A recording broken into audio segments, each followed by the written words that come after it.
Okay, lovelies, let's continue this discussion on structures. And here is a question that I've been asked before. Is the three-act story structure right for my book? So when you look into the structure of your book, you're going to, especially if you jump on the Google machine, you're going to find lots of things that come up.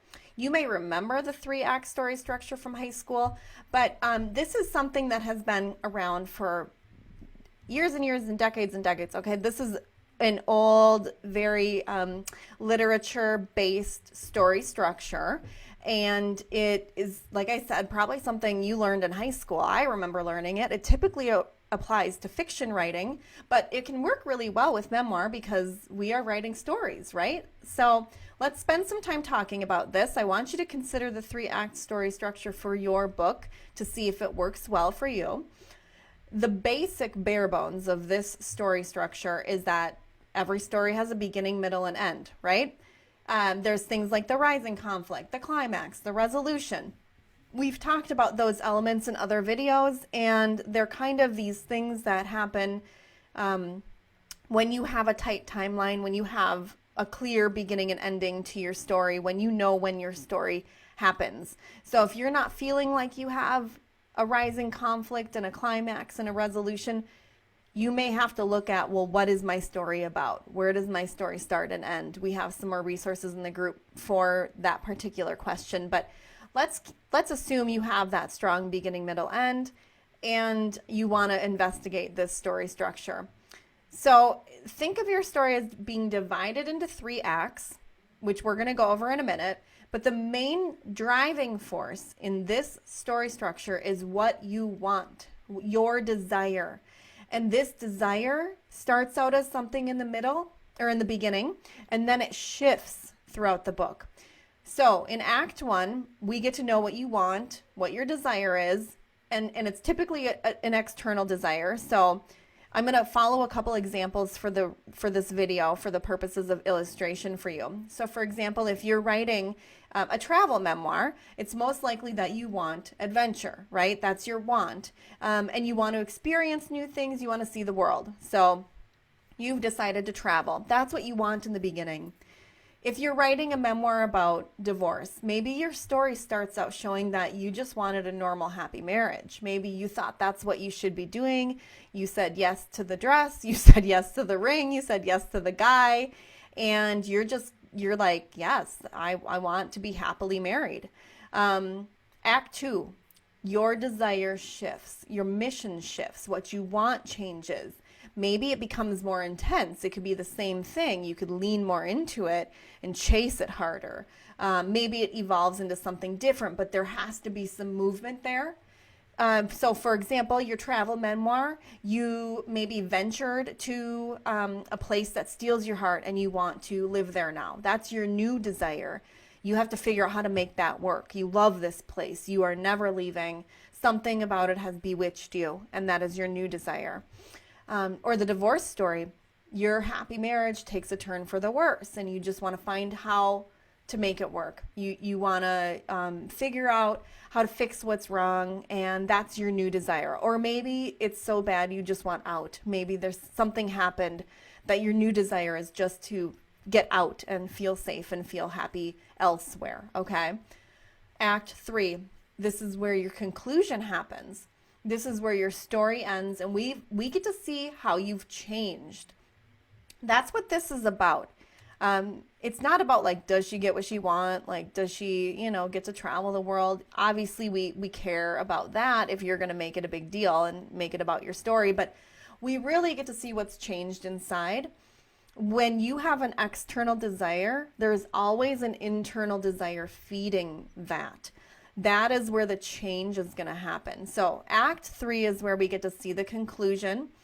We get to see maybe what you wanted in the beginning is not what you ended up getting. Maybe it is, but you've gained a new perspective on things.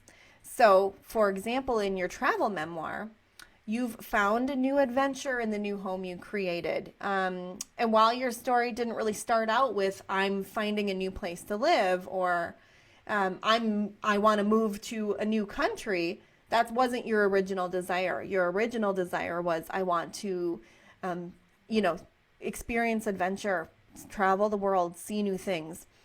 You did get that, right? But your desire shifted, your want shifted, and your want was to become part of a new place, to feel like you belong somewhere else. So your original desire led you there, and this new adventure in the form of a new home and a new flavor of life was what you shifted to wanting, and that is your conclusion. Obviously, your story is going to be about something much bigger, much more detailed than that. That's kind of a general overview to help you see how these things change. But the conclusion should show us that you got something that you wanted, even if it wasn't the thing in the beginning. So in the divorce memoir, this might be easier to see.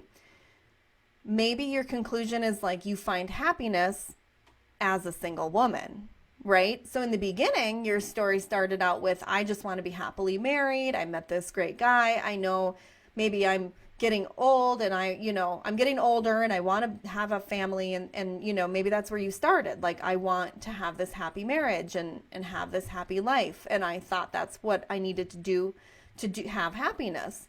So you didn't start out pursuing a happy single life. You didn't start out thinking, I'm going to find happiness as a single woman. You ultimately did find happiness, but it wasn't within your marriage, right? You're able to escape something that didn't work. You gain that new knowledge, and then you create this new life for yourself, and that's where your happiness is. This story is that divorce story will have that rising action, right? The rising action, we see you in the beginning. You want a happy marriage. The rising action is like, things aren't going right. Something's happening. Something bad is going on. Things are escalating. There's more conflict with you and your husband, fights or whatever it is. There's going to be a climax where maybe he files for divorce, he leaves, whatever. And then the falling action is going to be, dealing with the fallout. How do you heal yourself? Figuring this out as a single woman after you thought you were going to be a happy married woman, right? The shock and the sadness and the grieving and all of that. But the conclusion is somewhere where we get to kind of see you land on your feet. It might not be, this is my perfect life. It might not be, I'm fully healed. It might not be, I totally love being single and I met this new dude, right? It might just be, you've accepted this way of life. You've accepted the fact that now you have to move forward on your own, right? So there is some conclusion. And again, it doesn't marry back to the beginning of, I got what I wanted. And if we're honest, those aren't always the most enjoyable stories, right? Someone who sets out to get what they wanted and then gets what they wanted, it's sort of like, well, that was predictable. We like stories that are a little unpredictable, that lead us in a different way. So this 3-act story, with Act 1 kind of showing us what you want, and then Act 2 showing us how that shifts, and then Act 3 giving us that conclusion of, there has to be some kind of logical end to this. That's what makes an enjoyable story. If you start paying attention, if you do more research on this, you'll see that the 3-act story is applied quite widely in the world of literature and movies. So it's something that's very, very common, and you probably don't even notice it when you're reading it, like fiction books or watching movies. Think of something like The Lord of the Rings. I know it's a big series, but if you look at one movie, they start out wanting something that shifts, and then they end up like concluding somewhere else, right? So it's subtle, but it works. Now, within all 3 acts, what needs to happen is, let's just, for sake of illustration here, let's just say each of your acts has 3 chapters. So it's 9 chapters total. Yours can be totally different, but we're just going to go with this easy math. Danielle's not a math person, so we're going with 3 plus 3 plus 3 is 9. So within Act 1, we get to see your desire, and we get to understand like what you want from there. And so let's take the divorce story as the better, kind of more easier visual example, if you will, mental picture. what each chapter in your act is going to do is going to show us what you want in a different way. Each chapter is going to give us that like different perspective on this. So maybe you start out with telling us how you have always wanted a family and this and that, and maybe kind of like introduce the story in a way that shows us how horrible your dating life was, and you just wanted to meet the right guy. And then the next chapter is going to be like, maybe you met the right guy and oh my gosh, he's like freaking you out because he's so perfect, and things are just so marvelous, and you just know you want to marry him. And then the third chapter is like, you marry him, and right, we see that your desire is very strong there, your want is very strong there, you want a happy marriage. Okay, great, mission accomplished. So then those three chapters, they all support that desire. The main goal of the act one is to get to know you and your desire. They all support it. They just show us it in a different way. So act two is where the desire shifts, the mission shifts. Again, it's more intense, or it could be something different. So you may jump into act two where you've been married a few years and all of a sudden there's some marital problems, right? And you just want to fix it. You just want to be happy. Remember, that was your original desire. You just want to be happy, but now the happiness is fading and you want to fix it. You want to return to where you were. You want to make it better. Maybe that's the first chapter in Act 2, so Chapter 4. Chapter 5, the second chapter in Act 2, where you're going, okay, my desire is shifting, my want is shifting, things are looking different. Maybe he gets abusive and you just want out. And Chapter 6, you finally, you're like, I'm done with this marriage, I'm leaving, and you leave, right? And you file divorce papers, or he does, or whatever, right? But each chapter in that act shows us how your desire is shifting. I went from wanting a happy marriage to wanting to fix my happy marriage, or my formerly happy marriage, to wanting to feel safe, to like wanting out because I needed to feel safe and happy on my own. I needed structure and security and safety. So then Act 3 is where we see the conclusion.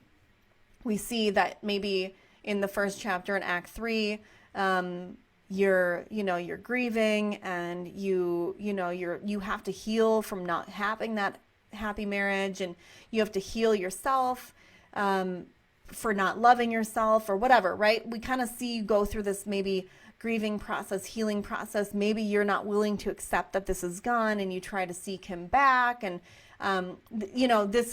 we need to see how you've changed. So you're going to show us in these 3 chapters how you've come full circle here.